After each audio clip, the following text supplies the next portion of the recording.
Welcome to this session of how to make an animated PowerPoint game. I am Joe Hart. If you go to heritagekids.info, you'll be able to find the three things that you might need for this workshop.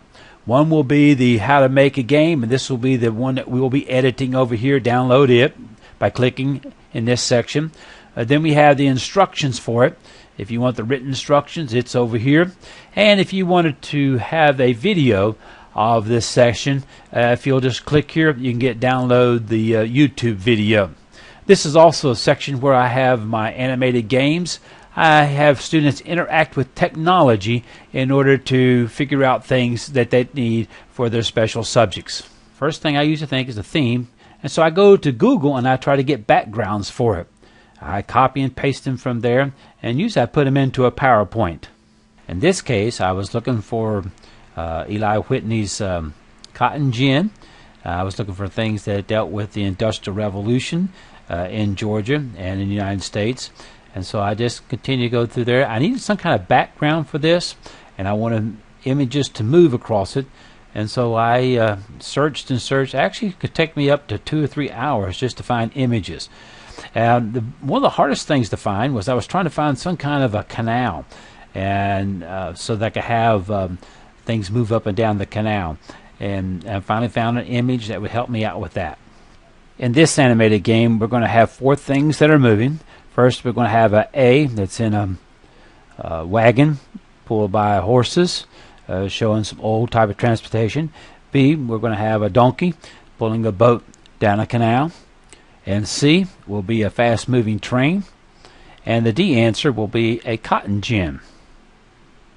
You'd put the questions in down here with a B, C, or a D choices. We'll be using this information sheet in order to learn how to make the game. As we begin, it kind of goes from 4, 5, and 6, bottom of the page, kind of up in this case, in order to figure out how to make the game. We'll be talking about how to zoom, grouping objects, and renaming objects. In the PowerPoint that we will be revising, in slide A, we'll have all the revisions in it. The first thing we're going to do, and that's section number 4 of instructions, we're going to go down here and we're going to make this thing to be 40%. So I'm going to take the zoom and I'm going to click on this until I get it to be 40. I had to click mine twice in order to get it to be 40.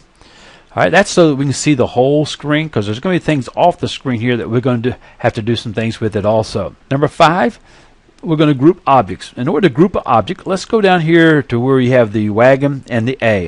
In this case, there's 2 items right there. I've made an A, and I want to make sure the A is grouped with the wagon and the horse here. And so what I do is I start over the right lower hand corner in this case, and I just drag it up, and I got to make sure that there are 2 rectangles in there. Make sure you have 2. If not, make sure you might have to re-drag it again, start a little bit wider, and come up through. Don't try to get anything else but just those 2 items. Make sure there are 2. In order to group it, you need to right-click on it, and you go under the word Group, and click on Group. Group, and then Group. Now these 2 are together. Let's do number 6, and this is how to rename these items. So I need for you to go over to Home, make sure Home is clicked, and then go all the way over to the other side where it has Select. In Select, I want you to click on the Selection pane. Click on it, and you'll get a selection pane. In this case, PowerPoint has named it something else, and again, on my computer, it called it Group 7. We want to rename it, though. In this case, we're going to name it. Click inside there and delete what it has, and let's name it A and Wagon. Now that we have our object grouped, we're going to learn to animate it. So in number 7, we'll learn how to make this A wagon go across the screen. As we begin to animate this object across screen, let's get rid of the selection panel by clicking X. In order to animate an object, you first want to make sure that you click at the top at Animation tab. Then go over to the Animation panel when it comes up.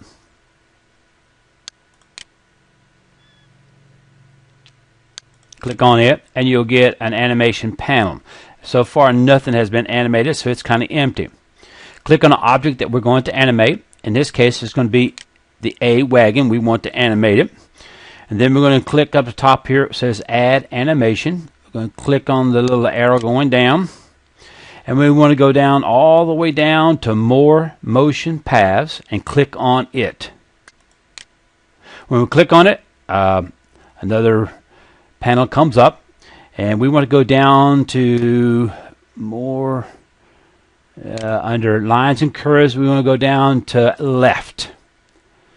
Click on Left and click OK, or double click it, either way. And you'll see that the PowerPoint tries to animate it.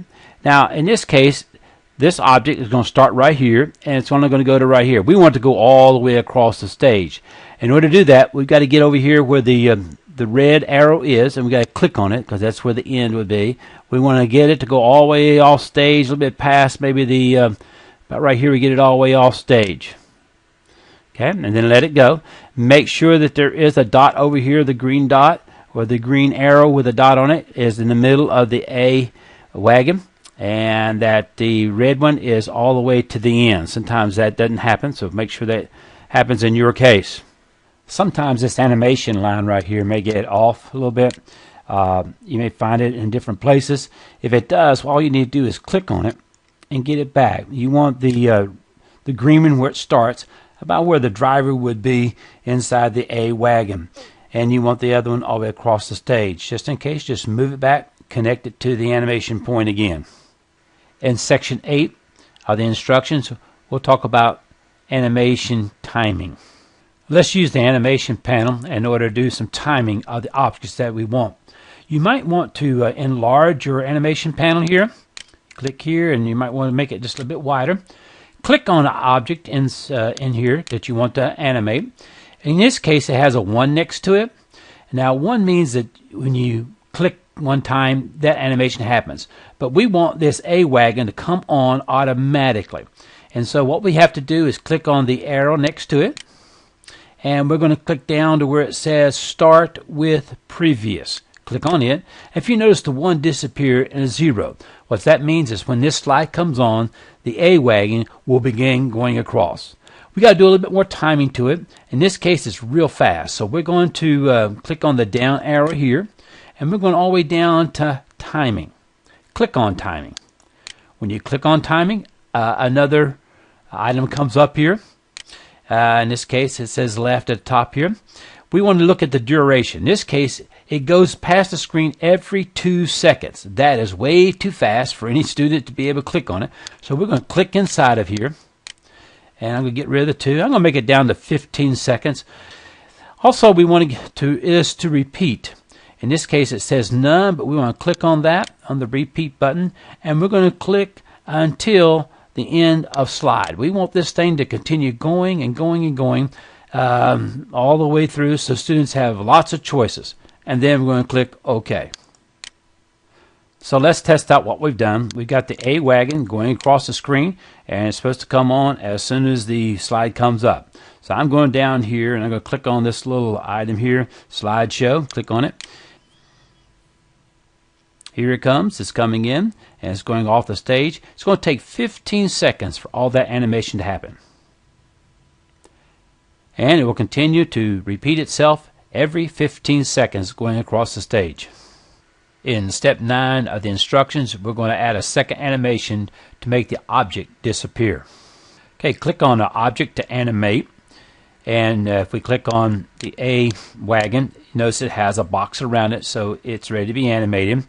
Then we're going to click at the top of it, make sure that you're under the Animations tab at the top. And if you are, you're going to add another animation. In this case, we're going to go all the way down to More, Exit Effects. Click on Exit Effects. And you notice that another window comes up, Add Exit Effect.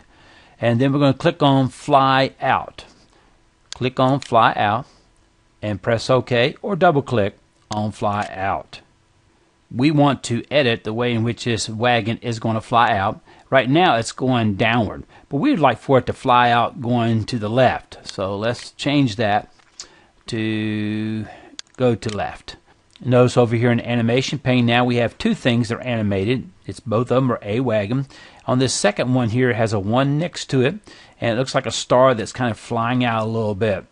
In number 10, we'll be learning about the trigger effect in PowerPoint, and these triggers will make objects disappear. So let's add a trigger effect to make this Wagon A disappear. We're going to click on it as a button and make it disappear. The way you do that, go over to the animation pane, click on this one that's going to fly away, this second one here.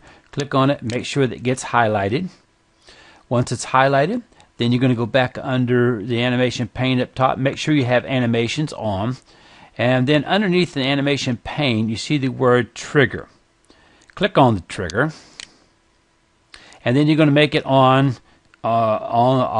click off, and then you're going to go down to wherever A Wagon is. See where A Wagon is? Click on A Wagon. Now if you notice over here in animation pane, you now have a trigger A Wagon. So if I click on A Wagon, it's going to make A Wagon fly away. Let's check it out and see if it happens. I'm going down here and see if I can make it disappear. As it comes on, we get my mouse ready. And so if I click on it, it should make it disappear, and it did, and it won't come back on stage again. Now that we have completed animations for Wagon A, we've had it go across the screen automatically, and we've also made a trigger for it. Now we're going to repeat items in 7, 8, 9, and 10 in order to provide animation and triggers for each of the answers B, C, and D. Let's begin animating B by clicking on it and getting a rectangle around it, and then we want it to move. In order for it to move, we got to go to animation. If you're not there, make sure that you have your animation panel clicked, and we're going to go over here to animation. In this case, we're going to go down to more motion paths, click on it, and this time we're going to make it go to the right. Click on right and click OK. Now as it came on, it tried to come on, but it didn't go very far. It only went from this part to right here. That's not far enough, so we got to make it go all the way across the stage in a straight line here. And let's make it go to at least past the A right here, the A Wagon. Get it straight, let go. Make sure you have a dot, a white dot with a green, and it's about in the middle of the B section we have here, this boat along with the donkey pulling it, and that you have a red one on the other side over here with a dot. That's the animation. Now we got to figure that out. That's over here. It's got a 1 next to it. Start with previous. In other words, when these two things come on, when the slide begins, these two will begin. We also got to slow it down. It's pretty fast. So we're going to click on the arrow next to the B mule boat, and let's go down to timings. And under timings, under duration, let's click and make it slow also. Let's make it 15 seconds also. And we want it to repeat. How often do we want it to repeat? We want to repeat it until the end of the slide, so that it will continue to move across the screen, until a student has time to click on it. Now we need to add a second motion. This time, let's click on it again. Make sure that there is a rectangle around the B mule boat there. And we're going to make it disappear. So let's go under animation again. Click on the little arrow below it. This time we want it to disappear. So as we click on more effects, we want it to fly out. And we want it to fly out fairly fast, and we don't want it to go downward. Let's click up here next to add animations. Let's make it go to the right even faster when it goes out. So now we've got it to come across the screen, and we got the B mule boat to be disappearing. We need to add a trigger for it. So let's go under trigger up here. Make sure it's highlighted. Make sure B boat is highlighted. Let's add a trigger for it. On click off, and let's go down to B mule boat. Click on it.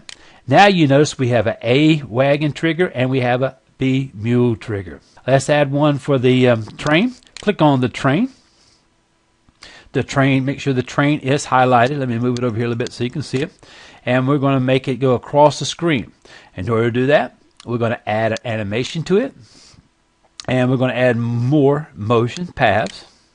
This time it's going to go left. Click on left. It didn't go very far. It only went from here to not even to the top. So it didn't get very far on stage. So to make sure it gets there, we're going to click on the red arrow with a dot there. Make sure you got it and click on it and drag it all the way across the screen and pretty far because it is a long one. Let's go about that far across the screen for it. Okay, make sure that you have one dot over here close to the center of the train, and make sure you have a red one with a dot on the other side. If not, if it does get lost some way, if it got lost up here, make sure you just click on it and put it back close to where the C train is right there. The C car pretty close to there. All right, now we've got it, but it's pretty fast, so we're going to slow it down some. We're going to go in the timings. You click on the arrow, and once you go down there, click on timings. There's a timing that comes up. We're going to make this one go a little bit faster than the other items on here. Let's make it go across about every 10 seconds. And we want it to continue until the end of the slide. Click OK. We have a 1 next to it. We got to make sure that it comes on and starts going across the track as soon as the slide comes on. With the 1, that means we'd have to click it. So let's make sure that we click on this arrow. And let's start with previous. Now you notice there's a 0, nothing, nothing. These 3 items will come on automatically. Let's check it out and see if that's true and how fast it is. All right, I'm looking to see too if the train is on the track. It's fairly good. Okay, now we need to make sure that the train disappears. So let's click on the train. Make sure it has a highlighted section around it. And we're going to make it disappear. So let's click on Add Animation, go down to More Exit Effects. This time it's going to fly out. And which way do we want to fly out? We want it to fly out in the direction it's going. So it's going to go out fairly fast, and we're going to make it go to the left even quicker. Now that we have a train that's going to fly out, we need to create a trigger for it. So go on to Trigger here, make sure it's highlighted over here in the animation panel. Click on Trigger, on Click Off. And this time it's C train. And now you notice we have 3 things that will be disappearing. Anytime we click on either A, B, or C, it will disappear. One last one we have to do, and this time there's not an animation for it, but when we click on the letter D, we're going to have it fly away. It doesn't animate, so all we have to do here is add a trigger for it. We're going to add an exit effect. We're going to fly it out also. In this case, we want maybe to go out flying out at a different angle. So let's click on it. Let's make it go top and left just to make it fly out fairly fast. We need to add an effect to that. So over here where it gets out, let's add a trigger for it, an instance of. And in this case, we're going to make it just called D. Click on it. Now we have 4 things that could fly out. Let's test it out to see if all these work. For example, I'm just going to click to see. Here comes a train. I click it, it flies away. I click A, it flies away. I click B, it flies away. If I click D, it flies away also. And you notice they did not return. We are ready for step 12 of the game, and that's going to be making a correct answer for the game. We're ready to make the correct answer. In this case, I've got it sitting above the game. It's a red rectangle. I want you to click on that red rectangle and kind of click on the outside so it just highlights it. Then I want you to click on Add Animation and go down to More Motion Paths.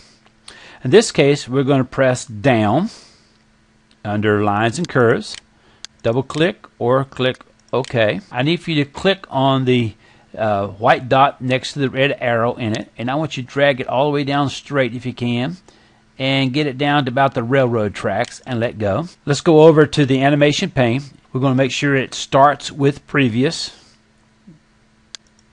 Start with previous. Then we need to put it where the answer is correct. We're going to reorder it. A couple ways you can do that. For example, you could just drag it down. For example, let's say if A was the correct answer, I could click on it and drag it down past here. It could be at the bottom. If B was the correct answer, I could put it under B, and this time it would be B. If it was C the correct answer, it would be in this location, the last item in C. Or if D was the correct answer, it would be down here. Other ways you can reorder this too is go to the bottom. You could click it up if you wanted to, but make sure it's the last one that's in a trigger effect. For example, in this case, we're going to leave it at B will be the correct answer. In step 13, we're going to put a hyperlink into the red section to make it go to the next slide. Okay, let's hyperlink the red correct rectangle. Click on it to highlight it. Once you highlight it, I want you to go to the Insert tab at the top. Make sure it's highlighted. When you go over, I want you to go all the way over to Action. Click on Action. When you do, there's an Action Setting button coming up. Then I want you to go down to the second one. It says Hyperlink to. You may have to go through and get it. In this case, I'm going to go on down. Sometimes you might have to go up and down. In this case, I want it to go to the next slide. Click on it. Make sure next slide is inside there. Then click OK. Once I've done that, this game should be ready to work. So here's what's going to happen. In this case, we want it to be B is the correct answer. And so when I come on, if I click on B, then this red thing should come down. And it did. And then I can click on it. And it would take me to the next slide, which in this case right now is a blank one. Let's improve this game by adding some sound to it. Let's add some down here. For example, in Wagon, we want it when it disappears to play a sound. And so under this trigger A, I'm going to click on the down, and this time I'm going to be effect options. When I click on it, it says no sound, and so what I'm going to do is I want to go down, and I've already loaded some of these in, and I want it to be some hooves. So now that whenever you click on it, it'll sound like hooves of the horse going by. Let's also add some for the mule. In this case right here, the mule. Let's add an effect for it. And this time I'm going to add a donkey sound. Okay, and for the train, we're going to add, let's see, some effects. And let's add a train effect. Okay, for D, let's have just some kind of another idea flying out here. Let's go down to effects option. Let's add a sound. Let's make it a push sound in this case. Just make it look like it's flying away, swooshing away. And that's the way you can add sound into your PowerPoint games. Now, in order to add them, you might have to go, when you get the sound here, you may have to go all the way down to the very bottom one, which just says Other Sounds, and then it will take you to wherever you have your sounds on your laptop, and you'll have to load them in wherever you have them. Let's add just a few more things to help you in your game. I go up under text box, and I make a text box down here, and I say note to the teacher, and so I leave it down at the empty. Nobody knows about it. Now if you want to continue making some more slides, you're going to put your questions in ABC, and then what you want to do, I just go over here to the slide and I say duplicate it, and so now I have one on slide 2. But if I want it to be a different answer, the last one was B, and so now let's say I want one to be D. And so then I need to change it down here to say the answer is D to this slide. And you can continue on duplicating it. This kind of ends our session with how to make an animated PowerPoint game. I hope you enjoyed it.